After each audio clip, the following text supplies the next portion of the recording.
Check this out. Hillary versus Trump. The first. Good evening from Hofstra University in Hempstead, New York. I'm Lester Holt, anchor of NBC Nightly News. I want to welcome you to the first presidential debate. The participants tonight are Donald Trump and Hillary Clinton. This debate is sponsored by the Commission on Presidential Debates, a nonpartisan, nonprofit organization. The commission drafted tonight's format, and the rules have been agreed to by the campaigns. The 90-minute debate is divided into 6 segments, each 50 minutes long. We'll explore 3 topic areas tonight: achieving prosperity, America's direction, and securing America. At the start of each segment, I will ask the same lead-off question to both candidates, and they will each have up to 2 minutes to respond. From that point until the end of the segment, we'll have an open discussion. The questions are mine and have not been shared with the commission or the campaigns.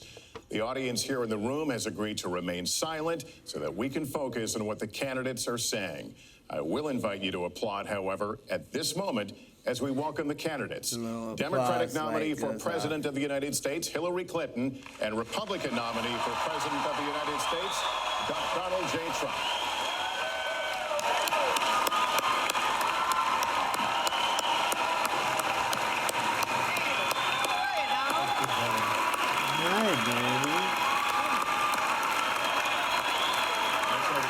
Good luck to you. Mr. Trump, good luck to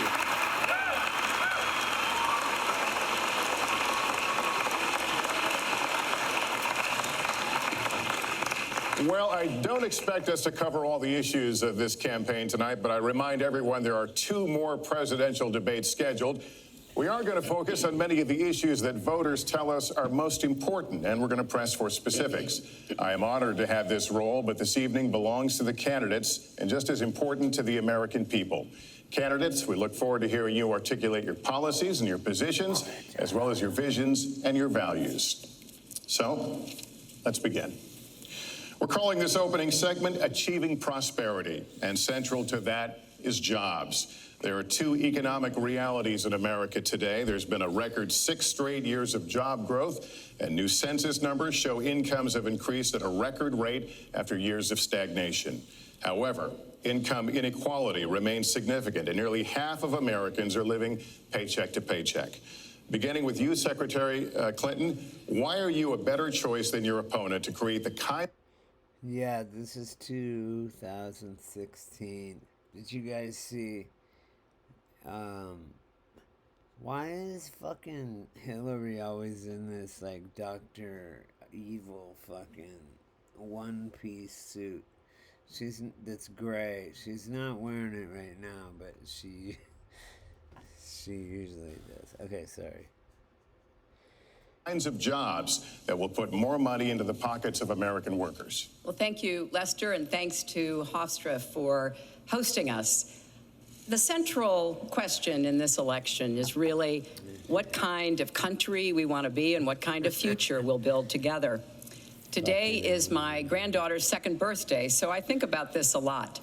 First, we have to build an economy that works for everyone, not just those at the top. That means we need new jobs, good jobs, with rising incomes. I want us to invest in you. I want us to invest in your future.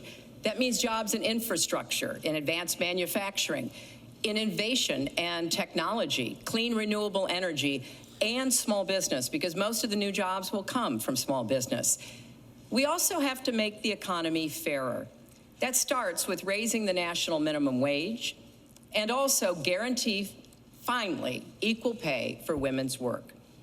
I also want to see more companies do profit sharing. If you help create the profits, you should be able to share in them, not just the executives at the top. And I want us to do more to support people who are struggling to balance family and work. I've heard from so many of you about the difficult choices you face and the stresses that you're under. So let's have paid family leave, earned sick days. Let's be sure we have affordable childcare and debt-free college. How are we going to do it? We're going to do it by having the wealthy pay their fair share and close the corporate loopholes. Finally, we tonight are on the stage together, Donald Trump and I. Donald, it's good to be with you. We're going to have a debate where we are talking about the important issues facing our country. You have to judge us. Who can shoulder the immense, awesome responsibilities of the presidency? Who can put into action the plans that will make your life better? I hope that I will be able to earn your vote on November 8th. People? Secretary Clinton, thank you. Mr. Trump, the same question to you. It's about putting more money into the pockets of American workers. You have up to 2 minutes. Thank you, Lester. Our jobs are fleeing the country. They're going to Mexico. They're going to many other countries. You look at what China is doing to our country in terms of making our product. They're devaluing their currency, and there's nobody in our government to fight them. And we have a very good fight, and we have a winning fight, because they're using our country as a piggy bank to rebuild China, and many other countries are doing the same thing. So we're losing our good jobs, so many of them. When you look at what's happening in Mexico, a friend of mine who builds plants said it's the 8th wonder of the world. They're building some of the biggest plants anywhere in the world, some of the most sophisticated, some of the best plants. With the United States, as he said, not so much. So Ford is leaving. You see that, their small car division leaving. Thousands of jobs, leaving Michigan, leaving Ohio. They're all leaving, and we can't allow it to happen anymore. As far as child care is concerned and so many other things, I think Hillary and I agree on that. We probably disagree a little bit as to numbers and amounts and what we're going to do, but perhaps we'll be talking about that later. But we have to stop our jobs from being stolen from us. We have to stop our companies from leaving the United States, and with it, firing all of their people. All you have to do is take a look at Carrier Air Conditioning in Indianapolis. They fired 1,400 people. They're going to Mexico. So many, hundreds and hundreds of companies are doing this. We cannot let it happen. Under my plan, I'll be reducing taxes tremendously, from 35% to 15% for companies, small and big businesses. That's going to be a job creator like we haven't seen since Ronald Reagan. It's going to be a beautiful thing to watch. Companies will come, they will build, they will expand, new companies will start, and I look very, very much forward to doing it. We have to renegotiate our trade deals, and we have to stop these countries from stealing our companies and our jobs. Secretary Clinton, would you like to respond? Well, I think that trade is an important issue. Of course, we are 5% of the world's population. We have to trade with the other 95%. And we need to have smart, fair trade deals. We also, though, need to have a tax system that rewards work and not just financial transactions. And the kind of plan that Donald has put forth would be trickle-down economics all over again. In fact, it would be the most extreme version, the biggest tax cuts for the top percent of the people in this country than we've ever had. I call it trumped up trickle-down, because that's exactly what it would be. That is not how we grow the economy.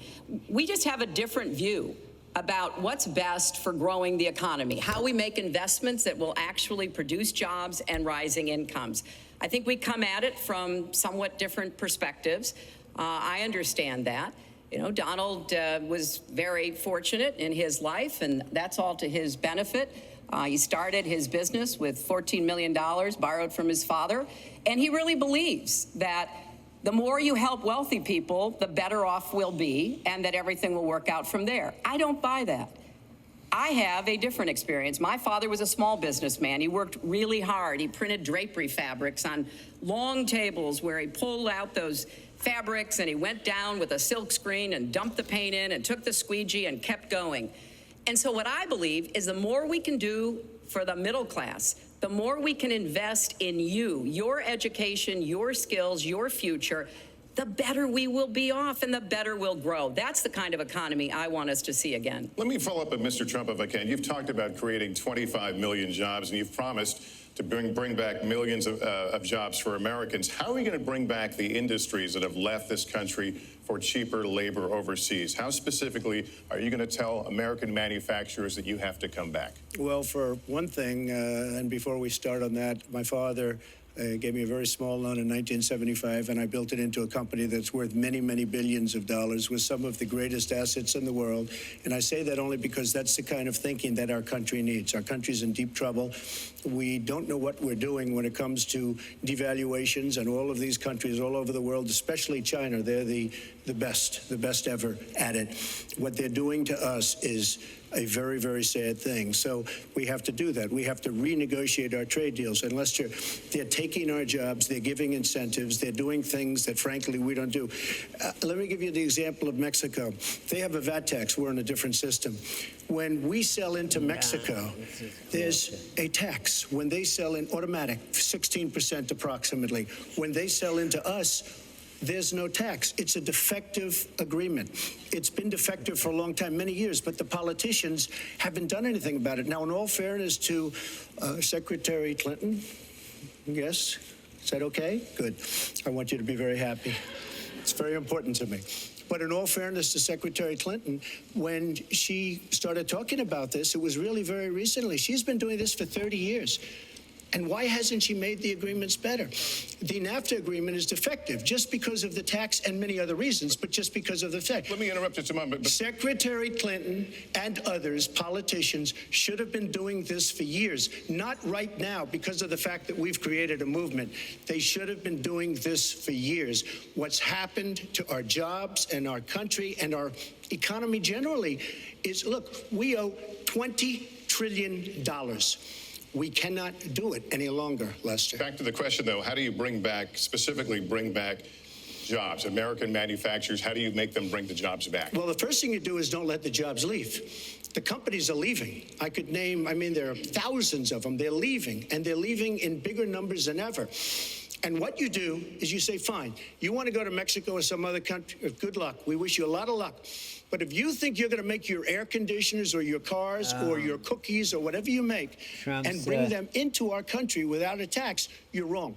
And once you say you're going to have to tax them coming in, and our politicians never do this because they have special interests, and the special interests want those companies to leave because in many cases they own the companies. So what I'm saying is we can stop them from leaving. We have to stop them from leaving, and that's a big, big factor. Let me let Secretary Clinton get in there. Let's stop for a second and remember where we were 8 years ago. We had the worst financial crisis, the Great Recession, the worst since the 1930s. That was in large part because of tax policies that slashed taxes on the wealthy, failed to invest in the middle class, took their eyes off of Wall Street, and created a perfect storm. In fact, Donald was one of the people who rooted for the housing crisis. He said back in 2006, gee, I hope it does collapse because then I can go in and buy some and make some money. Well, it did collapse. That's called business, by the way. 9 million people lost their jobs. 5 million people lost their homes, and $13 trillion in family wealth was wiped out. Now, we have come back from that abyss, and it has not been easy. So we're now on the precipice of having a potentially much better economy. But the last thing we need to do is to go back to the policies that failed us in the first place. Independent experts have looked at what I've proposed and looked at what Donald's proposed, and basically they've said this, that if his tax plan, which would blow up the debt by over $5 trillion and would, in some instances, disadvantage middle-class families compared to the wealthy, were to go into effect, we would lose 3.5 million jobs and maybe have another recession. They've looked at my plans and they've said, okay, if we can do this, and I intend to get it done, we will have... Everything she's talking about happened under her and Obama's fucking administration. So, and knowing what we know now, look at Trump's face. Anyway, knowing what we know now, look at the inflation with Joe Biden and look at the national debt. Have 10 million more new jobs. because we will be making investments where we can grow the economy. Take clean energy. Some country is going to be the clean energy superpower of the 21st century. Donald thinks that climate change is a hoax perpetrated by the Chinese. I think it's real. I did not. Science is real. I do not say that. And I think it's important that we grip this and deal with it, both at home and abroad. And here's what we can do. We can deploy 500 million more solar panels. We can have enough clean energy to power every home. We can build a new modern electric grid. That's a lot of jobs. That's a lot of new economic activity. So I've tried to be very specific about what we can and should do, and I am determined that we're going to get the economy really moving again, building on the progress we've... Also, what she just said, moving toward total electric, that's what they're doing right now, is trying to get everybody on electric. I mean, no gas stoves, no gas fucking water heaters, no gas heaters, no gas anything, just electricity. And in your area, there's only one fucking electric company. Like here it's Edison, like Thomas Edison. And I think, I don't know what it is anywhere else. You don't have a choice. It's completely monopolized. Going all to fucking electric is just stupid. We've made over the last 8 years, but never going back to what got us in trouble in the first place. Mr. Trump. She talks about solar panels. We invested in a solar company, our country. That was a disaster. They lost plenty of money on that one. Now, look, I'm a great believer in all forms of energy. But we're putting a lot of people out of work. Our energy policies are a disaster. Our country is losing so much in terms of energy, in terms of paying off our debt. You can't do what you're looking to do with $20 trillion in debt. The Obama administration, from the time they've come in, is over 230 years worth of debt, and he's topped it. He's doubled it in a course of almost 8 years, 7.5 years to be semi-exact. So I will tell you this. We have to do a much better job at keeping our jobs. And we have to do a much better job at giving companies incentive to build new companies or to expand, because they're not doing it. And all you have to do is look at Michigan and look at Ohio and look at all of these places where so many of their jobs and their companies are just leaving. They're gone. And Hillary, I just ask you this. You've been doing this for 30 years. Why are you just thinking about these solutions right now? For 30 years you've been doing it, and now you're just starting to think of solutions. Well, actually, I will bring back jobs. You can't bring back jobs. Well, actually, I have thought about this quite a bit. Yeah, for 30 years. I have, well, not quite that long. I think my husband did a pretty good job in the 1990s. I think a lot about what worked and how we can make it work again. Well, he approved 3 million NAFTA. new jobs, He approved a balanced NAFTA, budget, which is the single worst trade deal ever approved in this country. Incomes went up for everybody. Manufacturing jobs went up also in the 1990s, if we're actually going to look at the facts. When I was in the Senate, I had a number of trade deals that came before me, and I held them all to the same test. Will they create jobs in America? Will they raise incomes in America? And are they good for our national security? Some of them I voted for. The biggest one, a multinational one known as CAFTA, I voted against. And because I hold the same standards as I look at all of these trade deals. But let's not assume that trade is the only challenge we have in the economy. I think it is a part of it, and I've said what I'm going to do. I'm going to have a special prosecutor. We're going to enforce the trade deals we have, and we're going to hold people accountable. When I was Secretary of State, we actually increased American exports globally 30%. We increased them to China 50%. So I know how to really work to get new jobs and to get exports that help to create more new jobs. Very Well, you haven't done it in 30 years or 26 years. Well, any number you I've want to been a do. senator, You haven't Donald, done it. and You haven't I done have it. been a And excuse Secretary me, of State, and I have Your done husband signed a lot. NAFTA, which was one of the worst things that ever happened Well, to the that's your manufacturing opinion. industry. That is your You go to opinion. New England, you go to That's a Ohio, fact. Pennsylvania, you go anywhere you want, Secretary Clinton, and you will see devastation where manufacturing is down 30, 40, sometimes 50%. NAFTA is the worst trade deal maybe ever signed anywhere, but certainly ever signed in this country. And now you want to approve Trans-Pacific Partnership. You were totally in favor of it. Then you heard what I was saying, how bad it is, and you said, I can't win that debate. But you know that if you did win, you would approve that, and that will be almost as bad as NAFTA. Nothing will ever Well, top NAFTA. That is just not accurate. I was against it once it was finally negotiated and the terms were laid out. I wrote about that in... You called it the I gold wrote about- standard. Well, I hope... You called it the gold standard of trade And deals. You you know said it's what? the finest deal you've ever seen. No. And then you heard what I said about it, and all of a sudden you were against it. Well, Donald, I know you live in your own reality, but Oh, yeah. that is not the facts. The facts are, I did say I hoped it would be a good deal, but when it was negotiated, Not. which I was not responsible for, I concluded it wasn't. I wrote about that. So is it President in my Obama's book fault? Before Is it President Obama's you fault? even announced. Look, there Secretary, are different, is it President Obama's fault? There are Because different- he's pushing it. There are different views about what's good for our country, our economy, and our leadership in the world.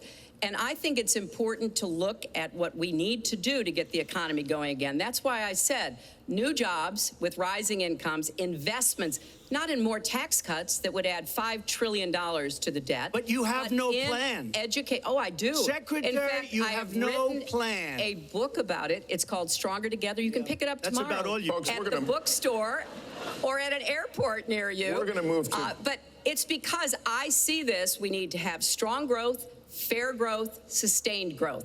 We also have to look at how we help families balance the responsibilities at home and the responsibilities at business. So we have a very robust set of plans, and people who have looked at both of our plans have concluded that mine would create 10 million jobs and yours would lose us 3.5 million jobs and explode You are the going debt, to approve one of which the would biggest tax have cuts a in recession. history. You are going to approve one of the biggest tax increases in history. You are going to drive business out. Your regulations are a disaster, and you're going to increase regulations all over the place. And by the way, my tax cut is the biggest since Ronald Reagan. I'm very proud of it. It will create tremendous numbers of new jobs. But regulations, you are going to regulate these businesses out of existence. When I go around, Lester, I tell you this, I've been all over. And when I go around, despite the tax cut, the things that businesses and people like the most is the fact that I'm cutting regulation. You have regulations on top of regulations, and new companies cannot form, and old companies are going out of business, and you want to increase the regulations and make them even worse. I'm going to cut regulations, but I'm going to cut taxes big league, and you're going to raise taxes big league. End of story. Let me get you to pause right there because we're going to move into the next segment. We're going to talk taxes. That can't be left Please to just stand. take 30 seconds, then we're I gonna go kind on. of assumed that there would be a lot of these charges and claims. And so Facts. we have taken the homepage of my website, HillaryClinton.com, and we've turned it into a fact checker. So if you want to see in real time what the facts are, Hillary's please go and take a look. Because And what take a I look have at mine proposed also, would and you'll not see. add a penny to the debt, and your plans would add $5 trillion to the debt. What I have proposed would cut regulations and streamline them for small businesses. What I have proposed would be paid for by raising taxes on the wealthy because they have made all the gains in the economy. And I think it's time that the wealthy and corporations paid their fair share to support this Well, country. you just opened the next segment. Well, look, could I just finish? Actually, I think I should. I'm going to You give you go a to her chance right here. website With the and new you take a look at 15-minute her segment, website. She's it's on going to the- raise taxes $1.3 trillion. Mr. Trump, and look at her website. You know what? It's no different than this. She's telling us how to fight ISIS. Just go to her website. She tells you how to fight ISIS on her website. I don't think General Douglas MacArthur would like that too much.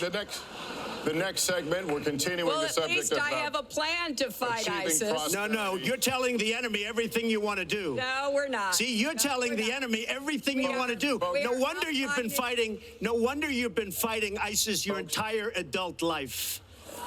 Folks, go to the fact checkers, get to work. You are unpacking a lot here, and we're still on the issue of achieving prosperity. And I want to talk about taxes. The fundamental difference between the two of you concerns the wealthy.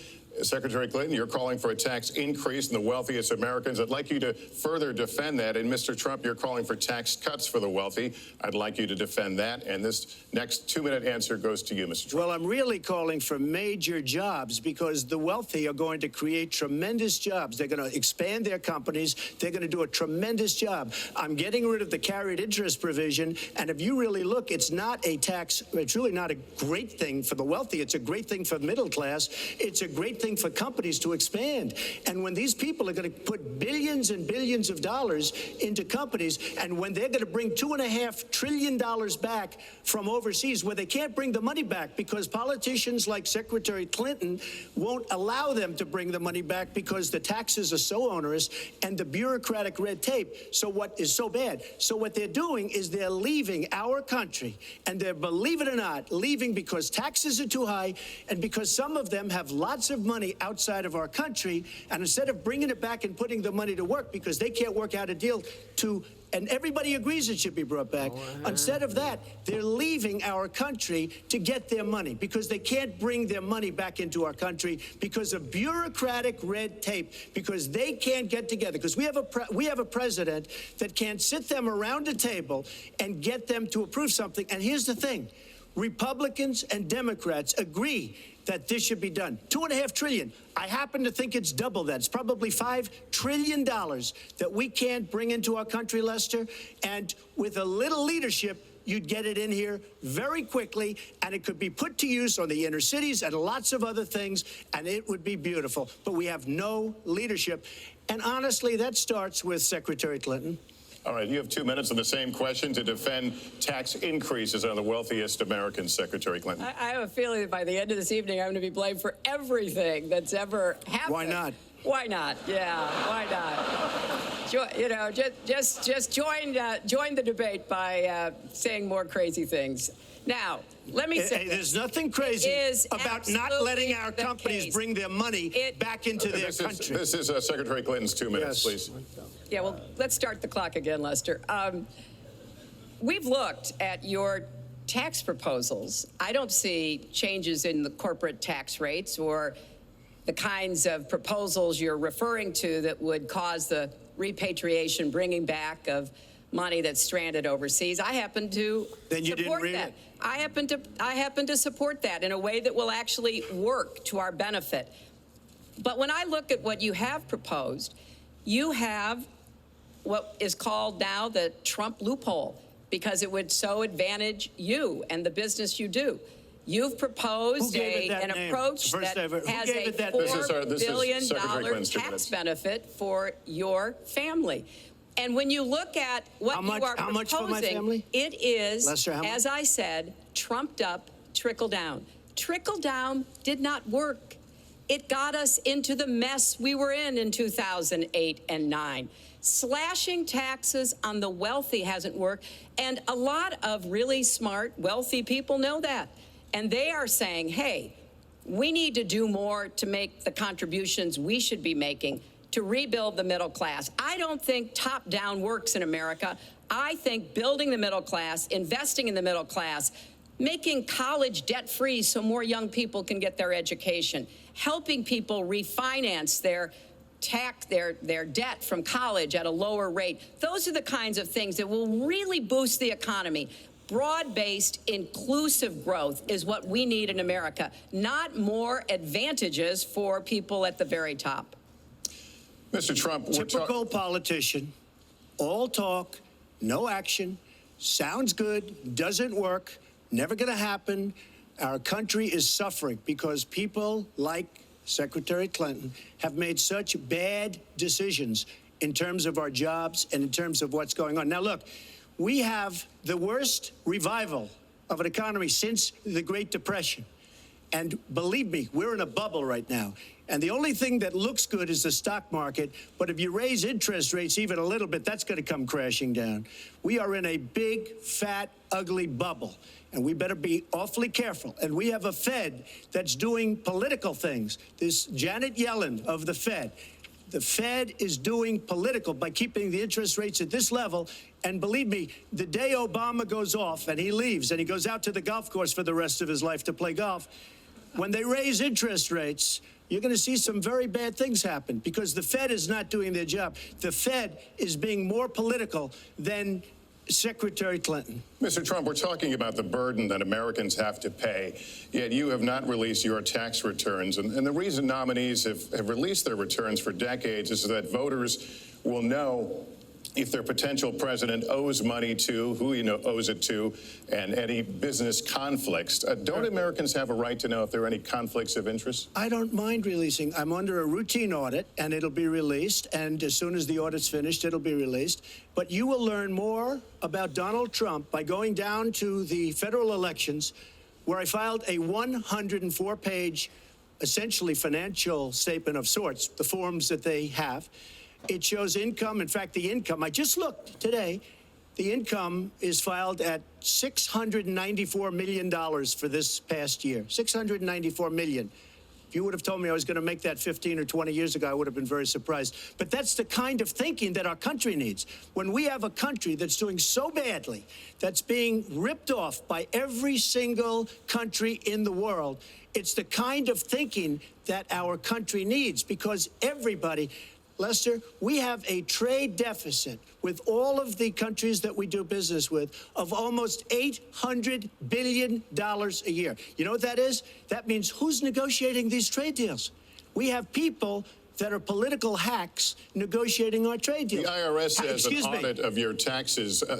You're perfectly free to release your taxes during an audit. And so the question, does the public's right to know outweigh your personal... Well, I told you, I will release them as soon as the audit. Look, I've been under audit almost for 15 years. I know a lot of wealthy people that have never been audited. I said, do you get audited? I get audited almost every year. And in a way, I should be complaining. I'm not even complaining. I don't mind it. It's almost become a way of life. I get audited by the IRS, but other people don't. I will say this. We have a situation in this country that has to be taken care of. I will release my tax returns against my lawyer's wishes. When she releases her 33,000 emails that have been deleted, as soon as she releases them, I will release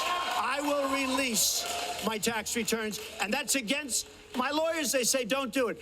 I will tell you this. No, in fact, watching shows, reading the papers, almost every lawyer says, you don't release your returns until the audit's complete. When the audit's complete, I'll do it.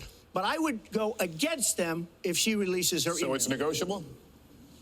It's not negotiable. No, let her release the email. Why did she delete 33,000? Well, I'll let her ask that, but let me just admonish the audience one more time. There was an agreement. We did ask you to be silent, so it would be helpful for us. Secretary Clinton.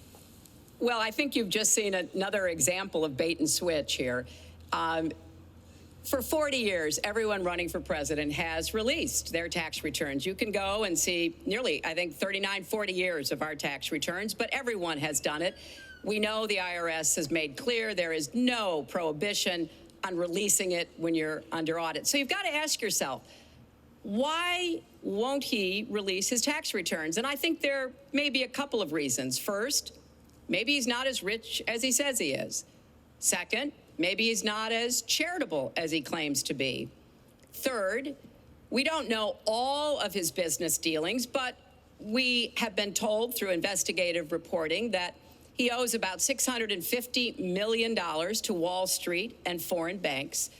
Or maybe he doesn't want the American people, all of you watching tonight, to know that he's paid nothing in federal taxes, because the only years that anybody's ever seen were a couple of years when he had to turn them over to state authorities when he was trying to get a casino license, and they showed he didn't pay any federal income tax.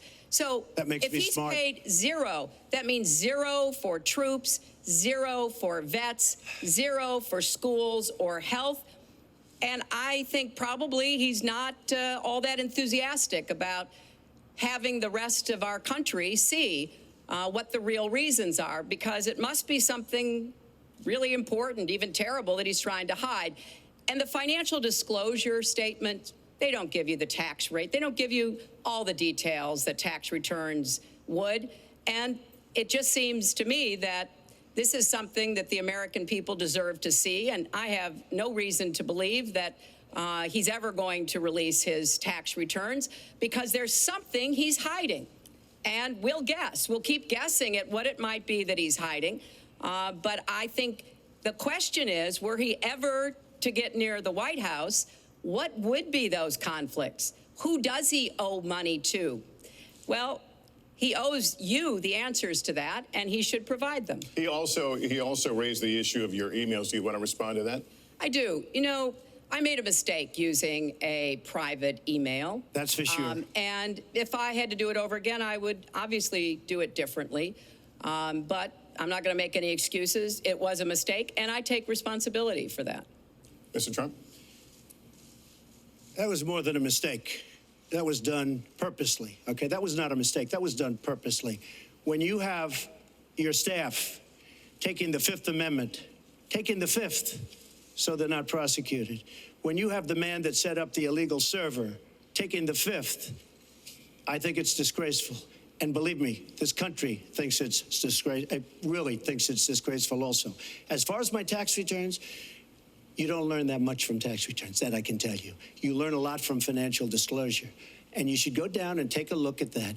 The other thing, I'm extremely underleveraged. The report that said 650, which, by the way, a lot of friends of mine that know my business said, boy, that's really not a lot of money. It's not a lot of money relative to what I had. The buildings that were in question, they said in the same report, which was, actually, it wasn't even a bad story, to be honest with you, but the buildings are worth $3.9 billion.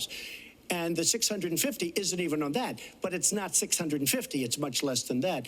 But I could give you a list of banks. I would, if that would help you, I would give you a list of banks. These are very fine institutions, very fine banks. I could do that very quickly. I am very underleveraged. I have a great company. I have a tremendous income. And the reason I say that is not in a braggadocious way. It's because it's about time that this country had somebody running it that has an idea about money. When we have $20 trillion in debt and our country's a mess. You know, it's one thing to have $20 trillion in debt and our roads are good and our bridges are good and everything's in great shape. Our airports are like from a third world country. You land at LaGuardia, you land at Kennedy, you land at LAX, you land at Newark, and you come in from Dubai and Qatar and you see these incredible, you come in from China, you see these incredible airports and you land, we've become a third world country. So, the worst of all things has happened. We owe $20 trillion, and we're a mess. We haven't even started. And we've spent $6 trillion in the Middle East, according to a report that I just saw, whether it's 6 or 5, but it looks like it's 6. $6 trillion in the Middle East. We could have rebuilt our country twice, and it's really a shame. And it's politicians like Secretary Clinton that have caused this problem. Our country has tremendous problems. We're a debtor nation, we're a serious debtor nation, and we have a country that needs new roads, new tunnels, new bridges, new airports, new schools, new hospitals. And we don't have the money because it's been squandered on so many of your ideas. Let you and respond, maybe and we'll move to our because next. you haven't paid any federal income tax for a lot of years. And the other thing I think is important It would be squandered too, believe me. If your main claim to be president of the United States is your business, then I think we should talk about that. You know, your campaign manager said that you built a lot of businesses on the backs of little guys. And indeed, I have met a lot of the people who were stiffed by you and your businesses, Donald. I've met dishwashers, painters, architects, glass installers, marble installers, drapery installers, like my dad was, who you refused to pay when they finished the work that you asked them to do. We have an architect in the audience who designed one of your clubhouses at one of your golf courses. It's a beautiful facility. It immediately was put to use, and you wouldn't pay what the man needed to be paid what he was charging you. Maybe he didn't do a good job, and I was Well, unsatisfied with his work, which our country should do too. The thousands of people that you have stiffed over the course of your business not deserve some kind of apology from someone who has taken their labor, taken the goods that they produced, and then refused to pay them? I can only say that I'm certainly relieved that my late father never did business with you. He provided a good middle-class life for us, but the people he worked for, he expected the bargain to be kept on both sides. And when we talk about your business, you've taken business bankruptcy 6 times. There are a lot of great business people that have never taken bankruptcy once. You call yourself the king of debt. You talk about leverage. You even at one time suggested that you would try to negotiate down the national debt of the United States. Well, sometimes there's not a direct transfer of skills from business to government, but sometimes what happened in business would be really bad for government. Let's let Mr. And Trump we need I to be very clear about that. Look, it's all words, it's all sound bites. I built an unbelievable company, some of the greatest assets anywhere in the world, real estate assets anywhere in the world, beyond the United States, in Europe, lots of different places. It's an unbelievable company. But on occasion, 4 times, we used certain laws that are there. And when Secretary Clinton talks about people that didn't get paid, first of all, they did get paid a lot, but taking advantage of the laws of the nation. Now, if you want to change the laws, you've been there a long time, change the laws. But I take advantage of the laws of the nation because I'm running a company. My obligation right now is to do well for myself, my family, my employees, for my companies. And that's what I do. But what she doesn't say is the tens of thousands of people that are unbelievably happy and that love me. I'll give you an example. We're just opening up on Pennsylvania Avenue, right next to the White House. So if I don't get there one way, I'm going to get to Pennsylvania Avenue another. But we're opening the old post office under budget, ahead of schedule, saved tremendous money. I'm a year ahead of schedule. And that's what this country should be doing. We build roads and they cost 2 and 3 and 4 times what they're supposed to cost. We buy products for our military and they come in at costs that are so far above what they were supposed to be because we don't have people that know what they're doing. When we look at the budget is bad to a large extent because we have people that have no idea as to what to do and how to buy. The Trump International is way under budget and way ahead of schedule. And we should be able to do that for our country. Well, we're well behind schedule, so I want to move to our next segment. We move into our next segment talking about America's direction, and let's start by talking about race. The share of Americans who say race relations are bad in this country is the highest it's been in decades, much of it amplified by shootings of African Americans by police, as we've seen recently in Charlotte and Tulsa. Race has been a big issue in this campaign, and one of you is going to have to bridge a very wide and bitter gap. So how do you heal the divide? Secretary Clinton, you get 2 minutes on this. Well, you're right. Race remains a significant challenge in our country. Unfortunately, race still determines too much. Often determines where people live, determines what kind of education in their public schools they can get, and yes, it determines how they're treated in the criminal justice system. We've just seen those 2 tragic examples in both Tulsa and Charlotte. And we've got to do several things at the same time. We have to restore trust between communities and the police. We have to work to make sure that our police are using the best training, the best techniques, that they're well prepared to use force only when necessary.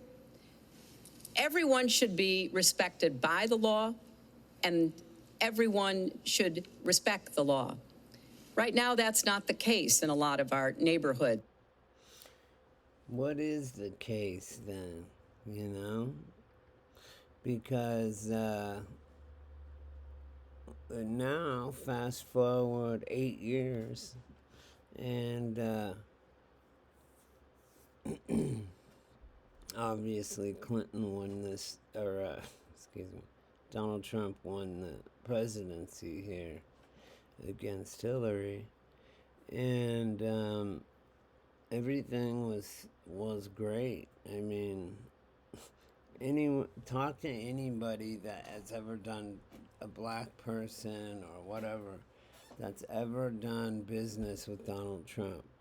He is not a racist, obviously. He gave business loans, this and that and the other. And he went above and beyond, you know? He has black friends. Anyway, fast forward to Joe Biden. 3.5 years of Joe Biden, and who's shooting who now? Because they were saying it was police shooting black people, and that was the problem. And I just watched something on the news or whatever, recorded, where these dudes beat the fucking shit out of these New York City cops. And they were, of course, illegal immigrants. And they were arrested and they were released an hour later. Like, what? That shit would not have fucking happened under Trump, because he doesn't judge people. But first of all, he was building a wall, right? Go look at any fucking country in the past, ancient China, Greece, anything. What creates a country? Invisible lines.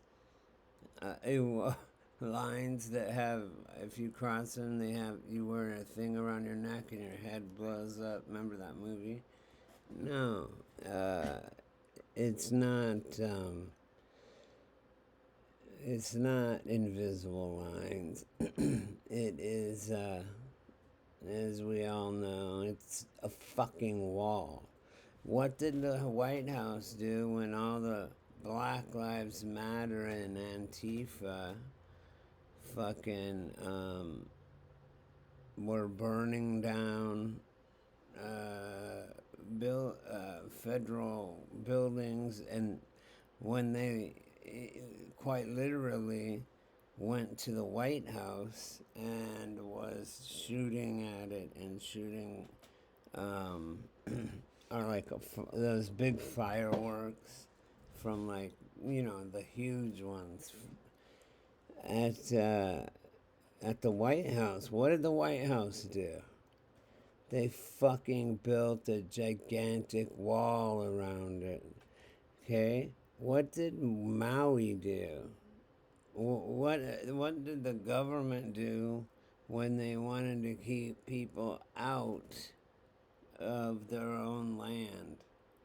They built a fucking wall around it. If you don't have a wall, you don't have a fucking border. You don't have a country, period, right? If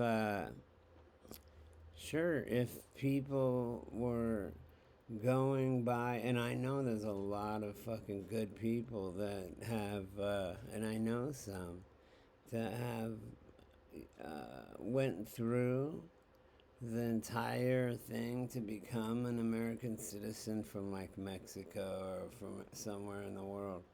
And I was like, what? Like, they had to, the test they take is like, you name all 50 states,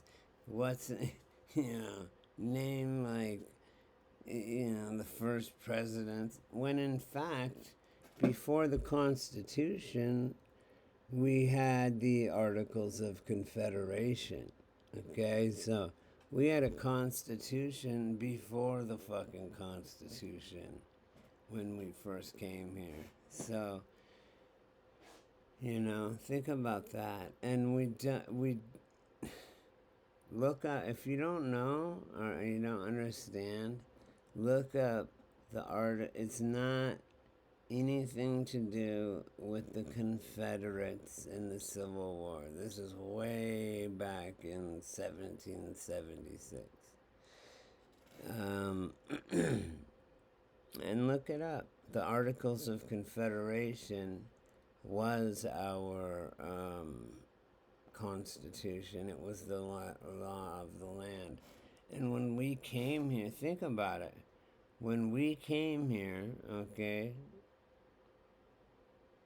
and or when the Europeans came here, and it's all up for debate, whatever. I'm Native American, you know, whatever. I don't even. They had slaves of each other. That they fought nation to nation.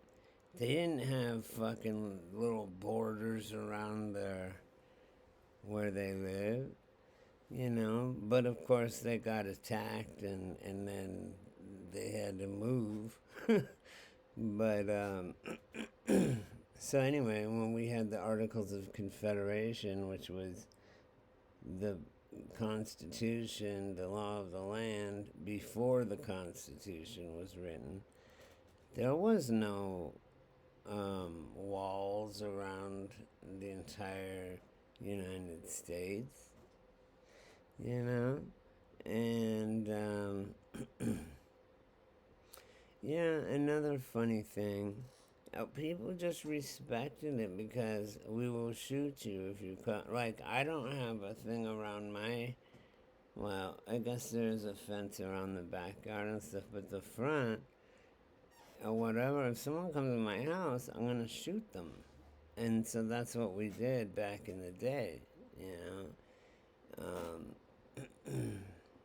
So, and that's just the way it was. You, if you wanted to steal land, you stole land. If you had a higher,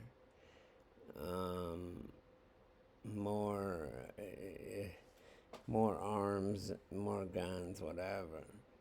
And so it's just ridiculous. And like I can admit it. I'm a fucking Native American, and I can admit this shit. You know, like my ancestors were directly on the Trail of Tears, where they killed many died along the way. But they just went into Oklahoma and said, or wherever it was, somewhere over there. And they said, no, get out, go. And they escorted them with guns against their bows and arrows, right? They fought. Like, read the story of Crazy Horse, and his little, his tribe's plot of land, which got stolen from them, and he was the very last one alive, and he was still fucking fighting, right? And that's what I fucking call bravery and courage, and that's how because that's how they protected their land. Anyway, you go back, the Great Wall of China. What do you think that wall is for? What do you think it's for, really? I mean, people have got to fucking wake up. Not only that, my point being is, if first of all, hey, let's go real quick about, I want to say something about the razor wire that they keep putting up and then cutting. Texas Governor Abbott puts it up because that's El Paso and Eagle Pass. That's where they're all waved through by Biden's by Biden's people, so that they can have voters immediately. They give them the right to vote immediately. Boom. So even if we had, they can be an illegal alien and still have the right to fucking vote. What? Like, I do not get that. Oh, and my friends that came over here and legally they had to do the tests and stuff. Yeah, it's very different. No American I know could pass it. But so how fair is that on them after they spend years fucking, and then you have like a few years you're on like probation, to be an American citizen. And so to just let these people come in and then they can create whatever crime they want, like they're all doing crimes in New York. Like they can just beat cops up and mob, and then they can arrest them and then just let them out. I don't get that. Like what? They're allowed to just sit there and do fucking shots of fentanyl, heroin, coke, meth, whatever, right there on the street. Boom. There's people that have signs on their van that say heroin 2.5 grams, $100. Cocaine because 2.5 grams, I guess, is what they allowed to be legal, and this is up in Seattle. So they have crystal meth, 2.5 grams, $100, whatever, right? And they drive around like the fucking ice cream man. It is absolutely ridiculous. And and then they all sleep outside because they have nowhere to go. Yet all the buildings are empty. We've been under attack for years now. Years. And just because it doesn't appear like a kinetic war that we're used to seeing, like trenches and bombs and all this. No. Even now, the fucking, just yesterday, the department, the ICE, says if the president or whoever, the Congress doesn't give Ukraine another fucking couple $1 trillion, then they're gonna let all these fucking murderers and rapists and shit out onto the streets. That's what they're claiming, and they will do it. And I'm sure they say 4,000 to 6,000, but I'm sure it's a lot more than that. These people get arrested all day and they get fucking let go and they're flipping the cameras off. Like, fuck you, they got a big smile on their face. And they don't understand. America is a fucking place of law and order. That's how I fucking got clean, man. I mean, as fucked up as it was and as it felt, like, that's how I got clean, man. I got fucking arrested 3 times for heroin sales, And eventually, every time I'd go in, if I didn't know, I'd have to bring something in, which is a very uncomfortable way to bring something in, if you know what I'm saying.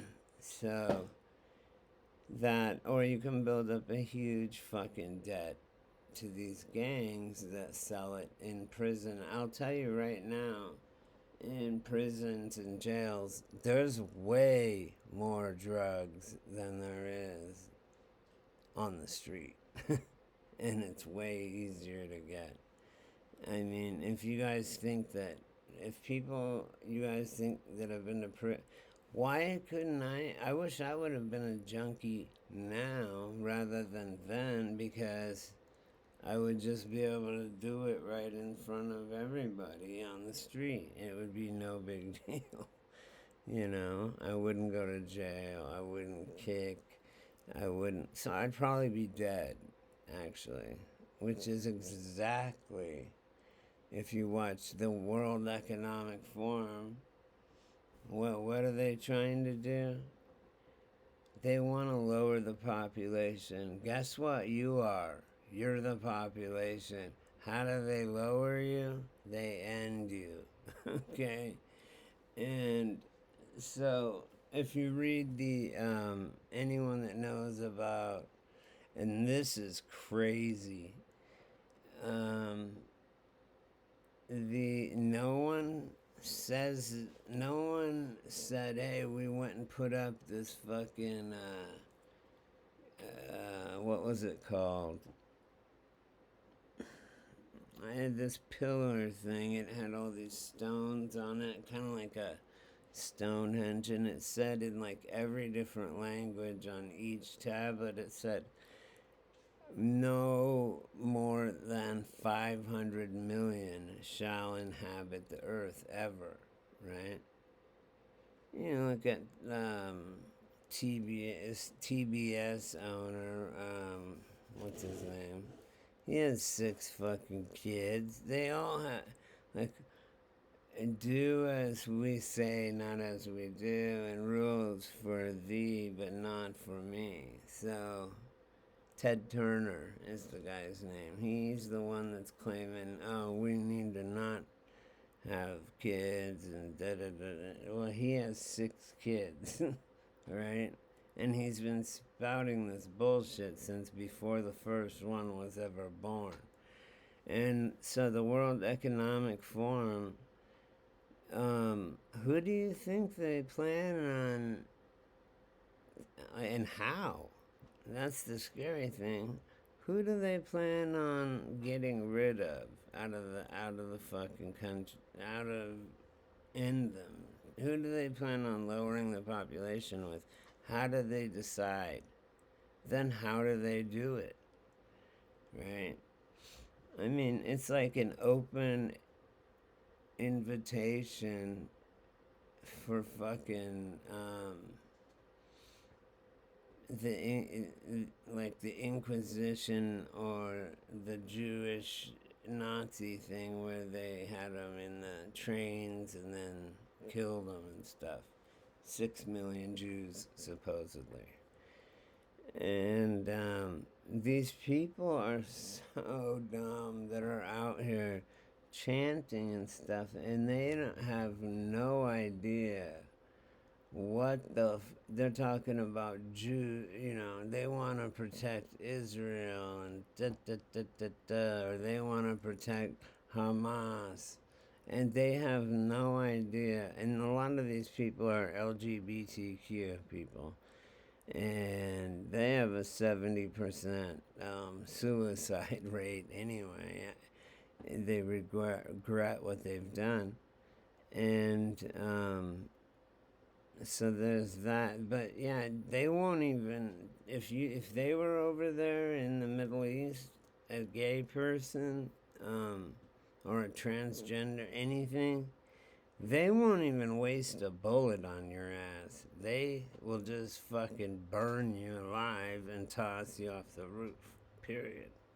So, for the LGBTQ people to be fucking waving Palestinian or whatever flags, that is just stupid. I mean, do they not know?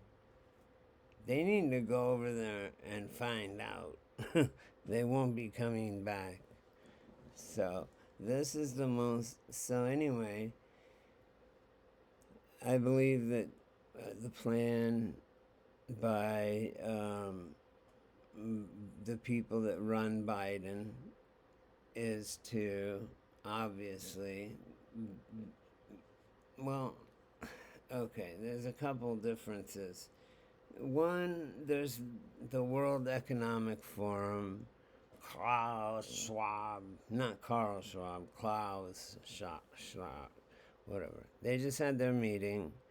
The World Economic Forum. They want to. Oh, I never finished saying. Yeah, they want. So it has like. They had that kind of like a Stonehenge thing down there here in America, down by like the Four Corners, and it says no more than 500 people to inhabit the earth at any given time. And just so you know, we have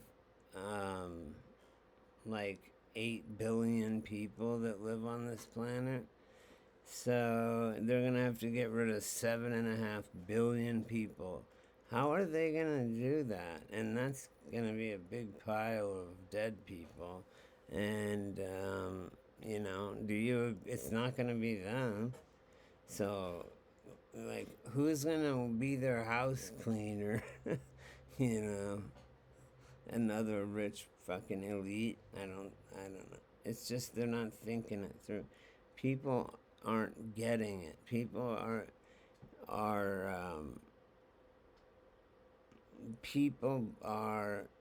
championing it.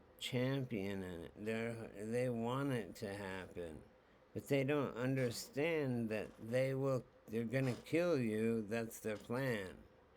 Like, how can they not get that? I don't understand how they don't get that they're the ones that are gonna die, you know? So, it's just ridiculous. And if you look at, I'm watching this 2016, because hindsight is always 2020. Donald Trump, he didn't even, he said on so many occasions, why am I doing this? I'm fucking 74 years old or whatever he is. I am a multi-billionaire. I could be, if I didn't run for office, I could be just chilling on my yacht out in the middle of fucking nowhere with no one. They wouldn't care about him if he dropped out of the race.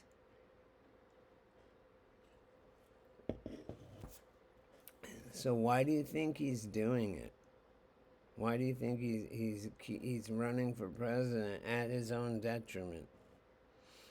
Like, why? Because obviously he gives a fuck about his fellow man, right? This fucking hag on the screen here, I don't even know what the fuck she is. I seen her fucking cough up green fucking lizard eggs. I honestly, and you can think I'm crazy or whatever, but everything that I've said has come to pass.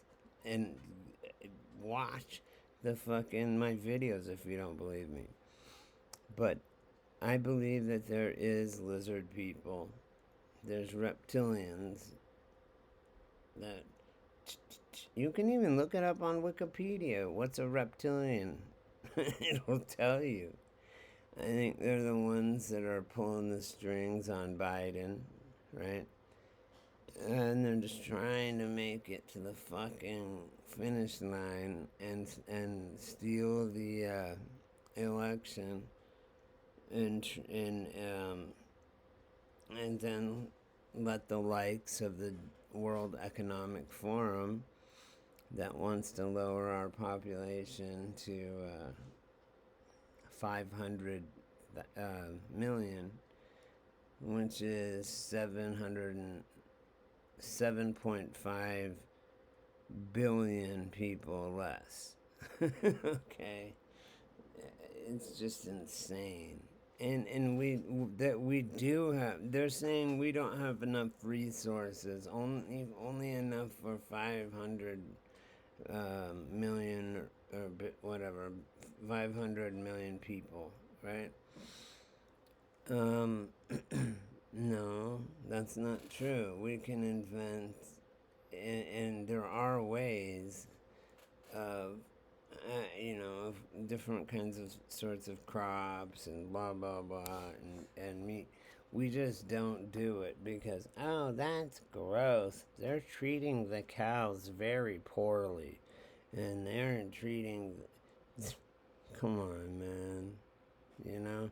There's plenty. God. And you know what else when I was watching the World Economic Forum?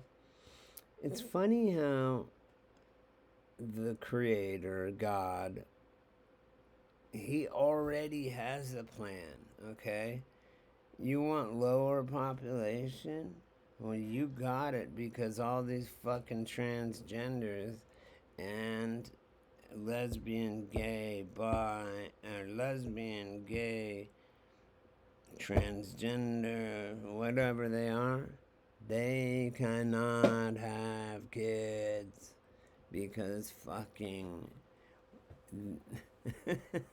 men can't get pregnant. 2 men can't make a baby. 2 women can't make a baby. A fucking furry can't make a baby. You know, like these weird motherfuckers. And whatever, that's their thing. If they want to be weird like that, go for it. I don't want them to reproduce. So, the only people that reproduce with good results are good people, and usually they will train, they will, you know what I'm saying. So they'll instill good traits into their children. And the family nucleus is the best, most stable governing body ever. Okay, is the family. A man and a woman and a child, or 2, or whatever. And so, don't have a kid. And who's gonna help you when you get old? You know what I mean? I don't have kids. I might. I mean, I do probably somewhere out there. If they want to look me up when they turn 18, they can. But it's not my fault. Like if the girl was like, look, I want you to break up my marriage, because they were cheating on their husband or whatever, or other circumstances. They didn't want me to be the father for whatever the case. And I was like, cool, man. You have the fucking. It's up to you. You're the woman. You have the baby. Blah blah blah. But if you want me to, I will take care of it and teach it this and that. How to hunt, how to fish, how to survive, how to make a fucking fire, shit like that. So, that's all I can do. That's the best I can do, which is what they should do. And it reminds me of the last thing, because we're in World War III. We have been for a while, but kinetically now, bombs and hardware and military hardware and stuff. And so China and Russia have joined up, and pretty much it's everybody against the United States. And look at who we have. And this is why. Because look at our president. And look at our cross-dressing generals and stuff. Not that there's anything wrong with that, but not for a general, Go get a job as a hairstylist or a fucking a person that cuts fingernails, and does fingernail polish. But don't try and be a goddamn fucking,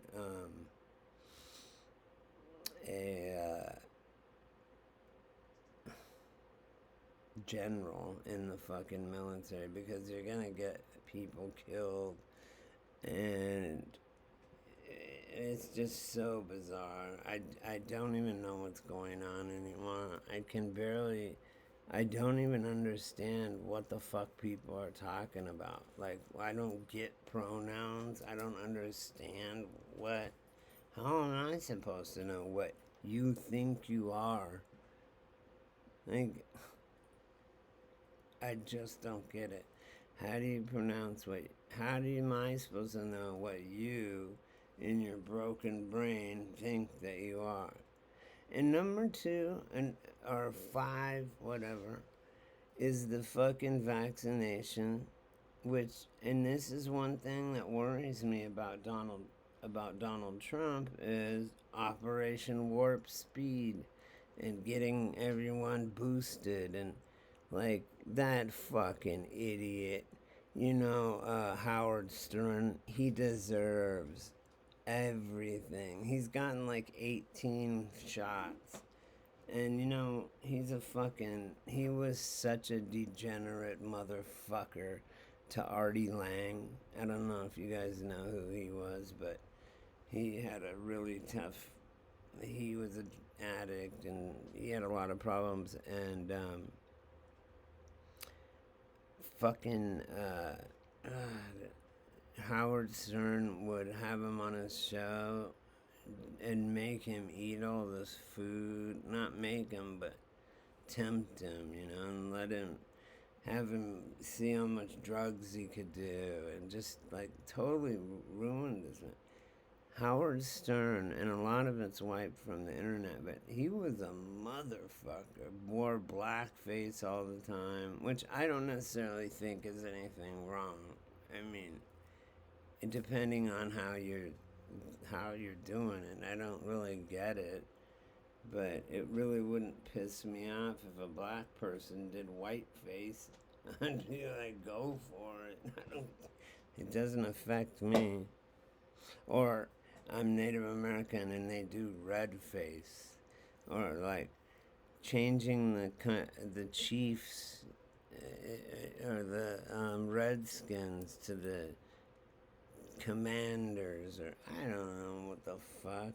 I don't care about that. And, just, oh man, we're in World War III. We need someone to fucking lead us. I don't know. All I know, actually, we just need someone that's not gonna fucking is not gonna be Joe Biden, because everyone in the world, even like Kim Jong-un in North Korea, is like, this dude is a fucking bitch. It's time to bend America over the barrel and just fucking, do it, because we have absolutely no leadership. Like, I could do a better job as president than fucking anyone in the whole administration, Biden's administration. Number two, it's so obvious that that the election was stolen, because how many people do you see with Trump flags, Trump shirts, Trump hats? Tons. How many people you ever see with a Biden-Harris shirt or a cap or a fucking sign in their yard? They don't exist. They don't fucking exist. So, go figure. And if they do exist, okay, say they exist, but they don't want to advertise it. Why? Because you look like a fucking moron doing it? Because you're supporting a fucking total idiot?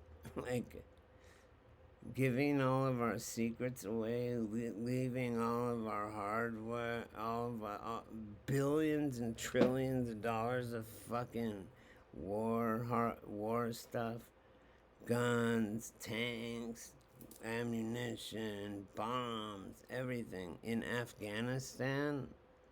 Do you know who runs Afghanistan? The motherfucking drug lords. the all you can see in Afghanistan is fucking poppy fields. I mean, come on.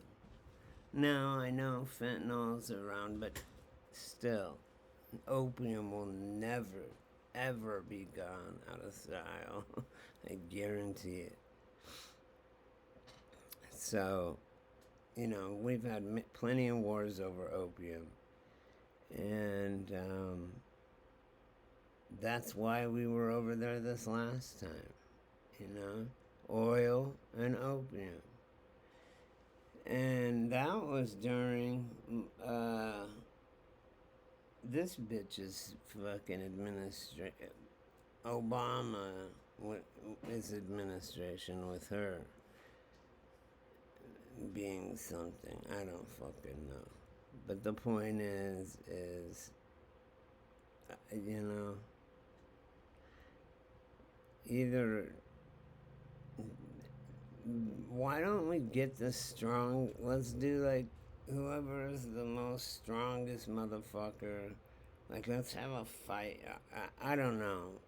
Voting is a good way. When we should do it like Venezuela and them where they do it in one day. And you have to go in, you show your ID, yes, okay, I'm from the United States, boom, here's mine, I have a receipt that copies and matches my driver's license number, and they do it all in one day. It doesn't take 2 weeks for them to fiddle with it and shit. And these machines that are broken and proven to be broken, they're gonna use them again. And last time they had the fucking coronavirus or whatever it is, and put people into staying home and killed off all the small businesses to where the big money could go in, BlackRock and fucking just scoop it up for pennies on the dollar. And that's what happened. That's why go drive down if you dare any street in any city in a Democrat-run fucking state, and you will see boards up on all the fucking walls and shit. It's sad. It's the mom and pop. It was dying anyway, but this was the final nail in the coffin. This bitch is a fucking demon. And Trump, I have the problem with Trump simply about the vaccination and his Operation Warp Speed. I don't know. I'm gonna end this, and I'll cut a lot of it out. I don't want to watch the rest of this fucking stupid thing. It's funny though. You should go back and watch it. Alright, you guys, I'm gonna go. Boom, peace and love. I'll see you guys real soon.